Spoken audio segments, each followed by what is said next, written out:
The most successful and productive people in the world think differently than everyone else. We're here today with the authors of The Art of Doing to talk about how superachievers do what they do. Camille and Josh, what can we learn from some of the world's most successful and productive people? Every successful person, like anybody else on the planet, is going to meet with failure and obstacles along the path. And the one thing that we found with these people was that when this occurred, instead of blaming everything on their employees, on the weather, on the state of the economy, they took a really mercilessly clear look at their own assumptions and biases. And because of that, that allowed them to reinvent themselves and create entirely new ways of doing what they did. And it's something that we found that it's what separates superachievers from everybody else is we all will come up against failure, but it's what you do when you hit those roadblocks that makes the difference. And in your book, you identified 10 core values that these superachievers all share. Can you talk a bit about those? One of them that we found really important is inspiration. It's a dedication to your dreams. So what differentiates these people from others is that they live their lives, they wrap their lives around their inspiration rather than the other way around. And so they have this almost holistic approach to their goals in a way that makes everything else in the service of those goals. I think if people think about their dreams and make an assessment of how committed they are to actually reaching those dreams, what they're willing to do, they can have a pretty good sense of the possible range of success they might have. And a big part of success is learning how to manage your emotions. How did these superachievers learn to manage fear and anxiety and self-doubt?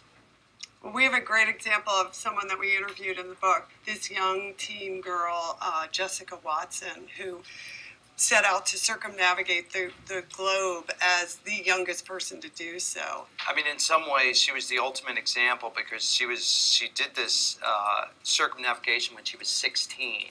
And there she is out in the middle of the ocean, alone.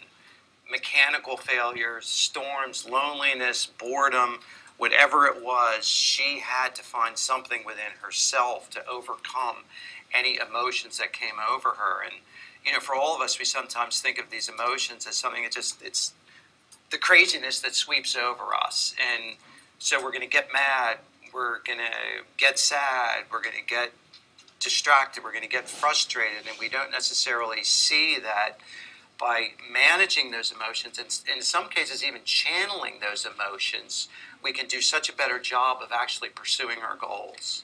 But how do you get to that point where you can, turn the switch and channel your emotions a different way? I mean, again, it's really self-awareness. You have to continue to monitor yourself.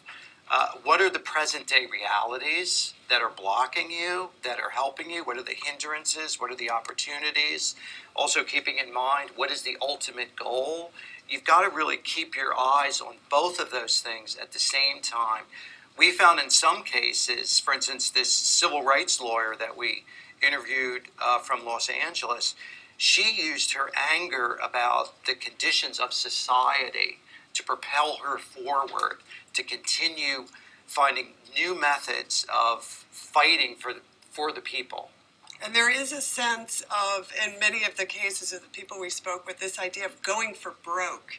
It's when they get so frustrated or so angry that they actually will try things and not fear the failure that they might normally fear trying those things. So every day you have to be thinking, about the details, but also big picture every single day. Exactly. Yeah.